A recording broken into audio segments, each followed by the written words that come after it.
కేశు గారు, కాంగ్రెస్ అంటేనే కబ్జా రాజకీయాలు.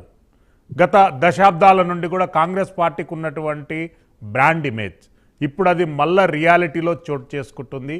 రాఘవ కన్స్ట్రక్షన్స్ కానివ్వండి, కొండ సురేఖ గారు సిమెంట్ ఫ్యాక్టరీల ఓనర్లతో వ్యవహరించినటువంటి తీరు కానీ, ఆ సందర్భంగా జరిగినటువంటి దౌర్జన్యాలు కానివ్వండి, మనందరికీ తెలుసే. ఎట్లా అభివర్ణిస్తారు ఈ అంశాలపైన మీరు? శ్రీశైలం గారు, అందరికీ నమస్కారం.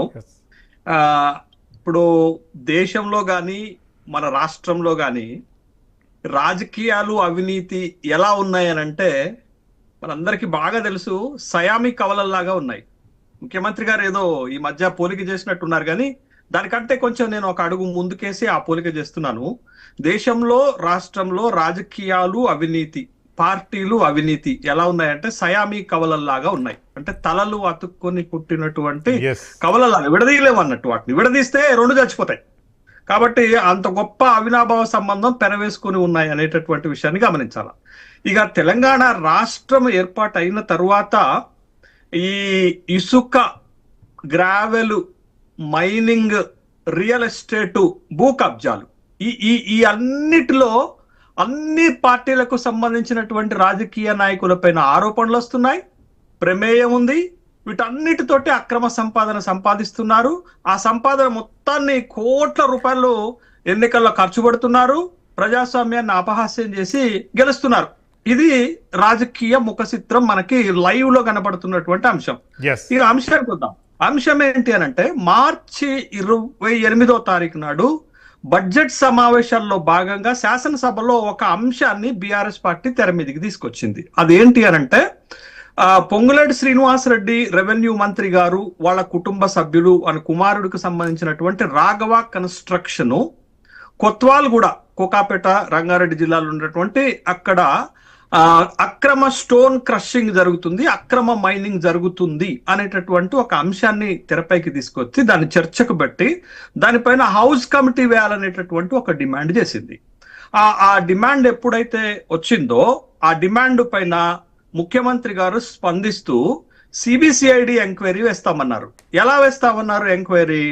ఈ ఒక్క రాఘవ కన్స్ట్రక్షన్, అక్రమ మైనింగ్, స్టోన్ క్రషింగ్ పైనే కాకుండా 2014 నుండి, అంటే తెలంగాణ రాష్ట్రం ఏర్పాటైన దగ్గర నుంచి, బీఆర్ఎస్ ప్రభుత్వం అధికారంలోకి వచ్చిన దగ్గర నుంచి, అప్పటి నుంచి ఇప్పటి వరకు జరిగినటువంటి భూ కబ్జాలు, అక్రమ మైనింగ్, ఇసుక దందా, వీటన్నిటిపైన ఒక సిబిసిఐడి ఎంక్వైరీ వేస్తామని మార్చి 28 నాడు ఒక ప్రకటన చేస్తే, మార్చి 29 నాడు అదే సభలో దీనిపైన ఒక చర్చ జరిగింది. ఆ చర్చ సందర్భంగా జరిగినటువంటి గొడవ ఒక కులం కార్డు, దళిత కార్డు వైపు టర్న్ తీసుకొని మొత్తం అసలు సమస్య పక్కదారి పట్టిపోయింది. అసలు సమస్య ఏంటది? రాష్ట్రంలో అవినీతి ఆరోపణలు ఎదుర్కొంటున్నటువంటి మంత్రులు, ప్రజాప్రతినిధులు, ఇది అంశం. అయితే దీన్ని సక్సెస్ఫుల్ గా ఒక అంశం పైకి డైవర్ట్ చేసి డైవర్షన్ పాలిటిక్స్ లో అంశాన్ని పక్కదారి పట్టించారు సక్సెస్ఫుల్ గా. అయితే దీనిపైన ఆరోపణలు అటు హరీష్ రావు గారు, ఇటు ముఖ్యమంత్రి గారు చేసుకున్నటువంటి ఆరోపణలు కనుక చూస్తే నేను కప్పర ప్రసాద్ అన్నతోటి ఏకీభవిస్తున్నాను. ఏంటి ఆరోపణలు అంటే, ఈ గౌరవ మంత్రి గారి పైన వచ్చినటువంటి అక్రమ మైనింగ్ కి సంబంధించిన ఆరోపణలు ఒకటైతే, ముఖ్యమంత్రి స్వయంగా సభ సాక్షిగా ఒక ఆరోపణ చేశారు. మీరు ధరణి పోర్టల్ ని అడ్డం పెట్టుకొని బాలానగర్ లో 100 ఎకరాల భూమిని మీ కుటుంబ సభ్యులు ట్రాన్స్ఫర్ చేసుకున్నారు, అది భూ కుంభకోణం, దానిపైన కూడా ఎంక్వైరీ వేద్దామంటే, మార్చి 30 నాడు బీఆర్ఎస్ పార్టీ ఒక కౌంటర్ అటాక్ గా ఏం చేసింది అంటే, గవర్నర్ ను కలిసి ఫిర్యాదు చేయడంతో పాటు రంగారెడ్డి జిల్లా ఒట్టినాగులపల్లిలో భూమి ఆక్రమణ చేయడానికి, 27 ఎకరాల ఆక్రమణ చేయడానికి, 1400 కోట్ల రూపాయల ఆక్రమణ చేయడానికి సంబంధించినటువంటి అంశాన్ని తెరపైకి తీసుకొచ్చింది. అంటే మనకి ఏం కనపడుతుంది?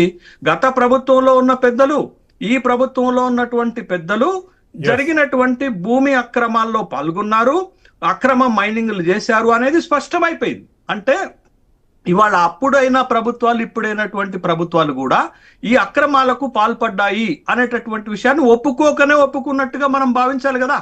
కాబట్టి ఇది స్పష్టమవుతున్నది ఏంటి అని అంటే, ఆ ప్రభుత్వమైనా ఈ ప్రభుత్వమైనా అవినీతికి ఆస్కారం ఏర్పాటైంది, వీటన్నిటిపైన అక్రమాలు జరుగుతున్నాయి అనేది వాళ్ళ ఆరోపణలతోటే స్పష్టమైంది. సరే, ఇప్పుడు ప్రజలకు తెలవాల్సింది ఏంటది? ప్రజలకు తెలవాల్సింది ఏంటి అని అంటే, ఇటీవలనే మనకి ఒక చాలా తీవ్రమైనటువంటి చర్చ జరిగింది శ్రీశైలం గారు తెలంగాణ రాష్ట్రంలో. నైని కోల్ బ్లాక్ ఆరోపణలు ఎంత తీవ్రంగా వచ్చాయి, ఎక్కడికి పోయాయి అంటే, ఒక సక్సెస్ఫుల్ గా ఏదన్నా ఆరోపణలు వస్తే ఆ ఆరోపణలని మసిబూసి మారేడుకాయ చేసి కప్పెట్టేటటువంటి ప్రయత్నం చేస్తున్నారు తప్ప, ఆ ఆరోపణల వెనకాల ఉన్నటువంటి నిజాలను నిగుదేల్చేటటువంటిది మాత్రం చేయటం లేదు. ఇప్పుడు ఇదే విషయము మనకి సమైక్య ఆంధ్రప్రదేశ్ ఉన్నప్పుడు శాసనసభలో 2007లో నాకు బాగా గుర్తుందండి, ఓబులాపురం మైనింగ్ పైన తీవ్రమైనటువంటి చర్చ జరిగింది. ఓబులాపురం మైనింగ్ గాలి జనార్దన్ రెడ్డికి సంబంధించినటువంటి అక్రమ మైనింగ్ పైన తీవ్రమైన చర్చ జరిగితే దానిపైన హౌస్ కమిటీ వేశారు ఆ రోజున. బట్ ఇప్పుడు కూడా హౌస్ కమిటీ వేయమనంటే, మీ సిబిసిఐడి ఎంక్వైరీకి వెళ్తాము అని అంటే, సిబిసిఐడి ఎంక్వైరీలు ఎలా ఉంటాయో మనకు తెలుసు కదా. సిబిసిఐడి ఎంక్వైరీలు ఎలా ఉంటాయో తెలుసు కదా. హౌస్ కమిటీ అంటే, హౌస్ కమిటీ అటు ప్రతిపక్షాలు ఇటు పాలక పక్షాలకు సంబంధించినటువంటి ఎమ్మెల్యేలతో ఉంటాయి కాబట్టి కొంత ట్రాన్స్పరెన్సీగా విచారణ జరుగుతుంది అనేటటువంటి ఉద్దేశంతో హౌస్ కమిటీలు డిమాండ్ చేస్తారు. మరి ప్రభుత్వము ఒకవేళ నిజాయితీగా ఉంటే హౌస్ కమిటీ పైన ఎందుకు ముందుకు రాలేదు అనేటటువంటి ఒక ప్రశ్న ప్రజల నుండే వస్తుంది. ఇది పాయింట్ 1. పాయింట్ నెంబర్ 2 ఏంటంటే, పదే పదే తెలంగాణ రాష్ట్రంలో ఒక మంత్రి పైన ఆరోపణలు వస్తున్నాయి, పదే పదే ఆరోపణలు వస్తున్నాయి. మీకు ఒక విషయాన్ని గుర్తు చేయదలుచుకున్నాను శ్రీశైలం గారు, ఏంటి అని అంటే, 2023 తెలంగాణ శాసనసభ ఎన్నికలు జరుగుతున్నప్పుడు అప్పుడు ఎన్నికల ఎంసిసి కోడ్ ఉంది. ఎన్నికల కోడ్ ఉన్నప్పుడు 7,500 కోట్ల రూపాయలను రైతు బంధు కింద రైతుల ఖాతాలోకి ట్రాన్స్ఫర్ చేయడానికి ఎలక్షన్ కమిషన్ ఆఫ్ ఇండియా అడ్డుపడ్డది. మరి ఎలక్షన్ అయిపోయిన తర్వాత ఆ డబ్బులను రైతు ఖాతాల్లోకి ట్రాన్స్ఫర్ చేయాలి కదా. ట్రాన్స్ఫర్ చేయకుండా ఆ డబ్బులను పొంగులేటి శ్రీనివాసరెడ్డికి సంబంధించినటువంటి కంపెనీకి, కన్స్ట్రక్షన్ కంపెనీకి బిల్లుల చెల్లింపు రూపంలో 5,000 కోట్ల రూపాయలు చెల్లించారని, 5,000 కోట్ల రూపాయలు చెల్లించారని ప్రథమైన ఆరోపణ వచ్చింది. అక్కడి నుంచి ఆరోపణలు మొదలైతే అనేక రకాలైనటువంటి ఆరోపణలు పొంగులేటి శ్రీనివాసరెడ్డి కేంద్రంగా వస్తున్నాయి. వస్తున్నప్పుడు ప్రభుత్వం జాగ్రత్త పడాలి కదా. అదేవిధంగా మీకు భూపాలపల్లి, నీకు గోదావరి కన్ నుంచి ఇసుక సంబంధించినటువంటి అంశాల్లో ఒక మంత్రి పైన ఆరోపణలు వచ్చాయి కదా. ప్రతిరోజు ఎన్ని వందల లారీలు వస్తున్నాయి అనేటటువంటి విషయాన్ని మనం గమనించాలి కదా.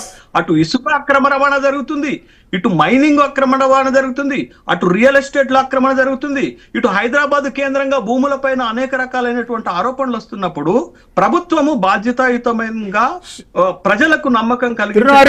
మళ్ళీ వస్తాను.